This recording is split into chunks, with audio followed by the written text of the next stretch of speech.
Well, the flu has left him rather miserable and very tired, but he can't give in to it. At about 12:30, he was dropping with sleep and let me take him to the big chair by the fireplace and put his feet on the two-step stool. I went out to get ready for lunch, and he fell sound asleep. That was a description of the President of the United States by his cousin in the middle of a workday, 1 year before he was reelected. When the president woke up from that much-needed nap, he went back to work on what turned out to be his brilliant strategies for winning World War II. He continued running the secret project depicted in the film Oppenheimer to develop an atomic bomb. He designed the operating structure of what would become the United Nations, and he was calling it the United Nations then. And he did all of that and much, much more while he was dying. Franklin Delano Roosevelt, who by most historians is considered the best or second best president in history, depending on your view of Lincoln, was never a very healthy man since he was paralyzed from the waist down by polio at age 39. Polio was common enough in those days that reporters understood why Roosevelt spent every day of his presidency in a wheelchair. Before World War II started, President Roosevelt had already done more in domestic policy than all previous presidents combined. He created Social Security, a 40-hour work week, minimum wage, public works projects like the Tennessee Valley Authority, beyond any previous imaginable scale, and he led the country out of the Depression, bringing the economy back to life in the darkest time in American economic history. In 1944, with victory in World War II seeming at least a year away, President Roosevelt decided he had to run for re-election to finish the job, even though a doctor who had examined him earlier that year said privately to the White House physician that he didn't think Roosevelt could survive a second term and might not survive the re-election campaign. The Republican campaign against Roosevelt relied on his appearance as a frail old man to underline their Republican campaign theme of replacing what they called the tired old men, the whole group of them in the administration, the tired old men in the White House. Roosevelt won. When Franklin Roosevelt died 3 months after his next inauguration, no one said, "I wish I didn't vote for him." Not one person. The reporters who covered Franklin Roosevelt in the White House, without ever screaming a single question at him, cried when he died. They understood the real work of the presidency, which they were there to report on, better, much better, than most of the current White House press corps. The next Republican president of the United States, Dwight Eisenhower, was the Army general who executed every detail of Franklin Roosevelt's decision to turn the tide of World War II in Europe with what was the single largest military operation in human history, the D-Day invasion of the beaches of northern France, depicted masterfully in Steven Spielberg's Saving Private Ryan. 1 year before he was reelected, President Eisenhower had a heart attack after a day of golf in Denver. He didn't return to the White House for almost 3 months, and reporters took it in stride. It was just a heart attack. Not a word of what a disaster it was for the Eisenhower re-election campaign, for him to be knocked out of commission by a heart attack a year before the election. The only political speculation that appeared in the New York Times the day after the heart attack was by veteran journalist James Reston, who offered the informed speculation that President Eisenhower's family might not want him to run for re-election now.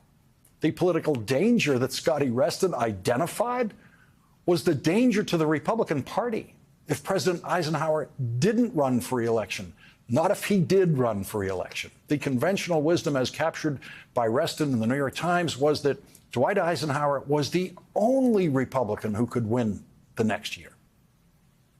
And so the heart attack was presented not as a political problem for Eisenhower, but as a political problem for the Republican Party only if President Eisenhower let what doctors called a moderate heart attack stop him from running for re-election. President Eisenhower easily won his re-election campaign. One reason is The news media was better at stories like that in those days. Today, Nobel Prize-winning economist Paul Krugman published a column in the New York Times titled, "Why I Am Now Deeply Worried for America." He says, quote, "Watching the frenzy over President Biden's age, I am, for the first time, profoundly concerned about the nation's future. It now seems entirely possible that within the next year, American democracy could be irretrievably altered, and the final blow won't be the rise of political extremism. That rise certainly created the preconditions for disaster, but it has been part of the landscape for some time now. No, what may turn this menace into catastrophe is the way the hand-wringing over Biden's age has overshadowed the real stakes in the 2024 election. It reminds me, as it reminds everyone I know, of the 2016 furor over Hillary Clinton's email server, which was a minor issue that may well have wound up swinging the election to Donald Trump." Paul Krugman doesn't say it explicitly in his column, but he is complaining about his employer, the New York Times. Here's a graph of press coverage of President Biden's mental fitness over 3 days at the end of last week. 33 stories in the Washington Post, 30 stories in the New York Times. And here is a graph of press coverage of Donald Trump confusing Nikki Haley for Nancy Pelosi. The important thing about the avalanche of stories about President Biden's age and the sharpness of his memory is that that story does not exist in a news desert, competing only with the Super Bowl this weekend. It was competing with and losing to the single most important thing and the single most disqualifying thing ever said by a presidential candidate. On Saturday in South Carolina, Donald Trump talked about NATO in his typically lying way. He told the flawlessly uninformed people who attend his rally that he'd force other countries to pay money to NATO, something no other country has ever done. NATO does not collect money from countries. NATO encourages members to spend certain amounts, depending on their ability to pay, for their own national defense, on their own military, for their own armies, so that their armies will be ready to join other NATO countries' armies if another NATO country is ever attacked. The United States signed a treaty joining NATO in 1949. That treaty is the law of the land of the United States of America. It is law. Treaties are law.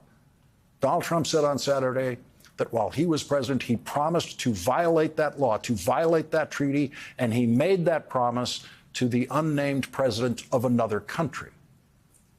I came in, I made a speech, and I said, you got to pay up. They asked me that question. One of the presidents of a big country stood up and said, well, sir, if we don't pay and we're attacked by Russia, will you protect us? I said, you didn't pay? You're delinquent? He said, yes, let's say that happened. No, I would not protect you. In fact, I would encourage them to do whatever the hell they want. You got to pay. You got to pay your bills. So the statement, I would not protect you, describes a violation of American law. That treaty is American law. And then to say, I would encourage them to do whatever the hell they want, means Donald Trump would have encouraged Vladimir Putin in Russia to attack any NATO country that he wanted to attack and do whatever the hell he wanted to do. And this is what Vladimir Putin wants to do. That is Vladimir Putin, war criminal, attacking, deliberately targeting hospitals in Ukraine. Donald Trump has seen that picture. Everyone in the world saw that picture in the first weeks of Vladimir Putin's savagery. Donald Trump knows exactly what Vladimir Putin wants to do. There were people in this country who were fans of Adolf Hitler. That statement makes it very clear that Donald Trump would have been one of them if he had just been born soon enough. The European precedent for what Vladimir Putin is doing in Ukraine is what Hitler did when he invaded neighboring countries in Europe. And Donald Trump is on the side of the invader. The hottest story The definitive story of the 1976 presidential campaign was this moment in the presidential debate that turned the election in favor of Jimmy Carter. There is no Soviet domination of Eastern Europe, and there never will be under a Ford administration. I'm sorry, could I just follow? Did I understand you to say, sir, that the Russians are not using Eastern Europe as their own sphere of influence and occupying most of the countries there and making sure with their troops that it's a communist zone, whereas on our side of the line, the Italians and the French are still flirting with possibility I don't believe, Mr. Frankel, that the Yugoslavians consider themselves dominated by the Soviet Union. I don't believe that the Romanians consider themselves dominated by the Soviet Union. I don't believe that the Poles consider themselves dominated by the Soviet Union. Each of those countries is independent, autonomous. It has its own territorial integrity. And the United States does not concede that those countries are under the domination of the Soviet Union. It was a disaster. President Ford got carried away. He was trying to convince voters that he was doing a great job managing and containing the Soviet Union. But voters knew that the Soviet Union was indeed dominating the entire region, and voters in both parties were opposed to what the Soviet Union was doing. More newsprint was devoted to what Gerald Ford said that night than to anything Donald Trump has ever said, because those were the days when words mattered. Those were the days when reporters knew what was serious. They knew what the central issues were in a presidential campaign, and they were not distracted by fireworks. That is the failure of the news media that Paul Krugman is so correctly worried about tonight. Any president prior to Donald Trump would have been impeached and removed from office immediately after telling that story that Donald Trump told on Saturday about his willful determination to violate the law by violating the NATO treaty. The stakes of this presidential election are not just what would happen here in the United States with a President Biden or a President Trump, but what would happen around the world, and now specifically what would happen to Ukraine, what would happen to Poland, what would happen to Finland and other threatened members of NATO without Joe Biden in the presidency to protect them. And as Joe Biden and Donald Trump make clear every day, Joe Biden is better on his worst day than Donald Trump is on his best day on every issue confronting the presidency, from health care to NATO. And if you write about President Biden's age without saying that, then you are doing a disservice to the truth. When the United Nations was created after World War II, following President Roosevelt's design for that institution, it soon became clear that the Soviet Union, which achieved the status of permanent member of the Security Council of the United Nations by being an ally of the British and the United States during World War II, was no longer going to behave like an ally.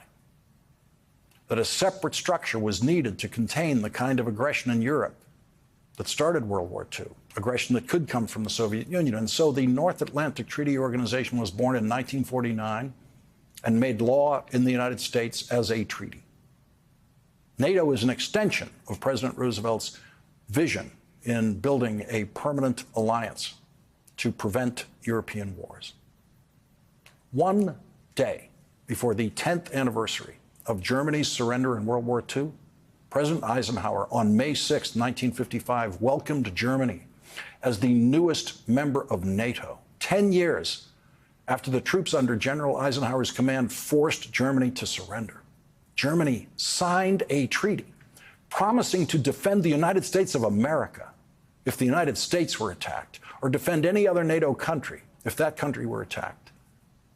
Donald Trump doesn't know that. Donald Trump doesn't know why NATO was formed. He doesn't know when it was formed. He doesn't know what NATO has accomplished. And he doesn't know that no country pays anything to NATO. Donald Trump wants to destroy the careful work of the winners of World War II. And you live in a country where the news media thinks Joe Biden's age is more important than that. You never know when a president is going to die. We lost Abraham Lincoln at age 56. We lost President Kennedy at age 46. We almost lost President Franklin D. Roosevelt, before he was ever inaugurated, lost him to a failed assassination attempt when he was president-elect. The bullet that could have killed the president-elect, Roosevelt, in his motorcade instead wounded the mayor of Chicago. The founders had a plan for that. It's called the vice presidency. President Franklin Delano Roosevelt looked like a frail old man in his 80s when he died in office. He was 63 years old. And on his last day of consciousness as President of the United States, he was still better at that job than any Republican who ran against him would have been.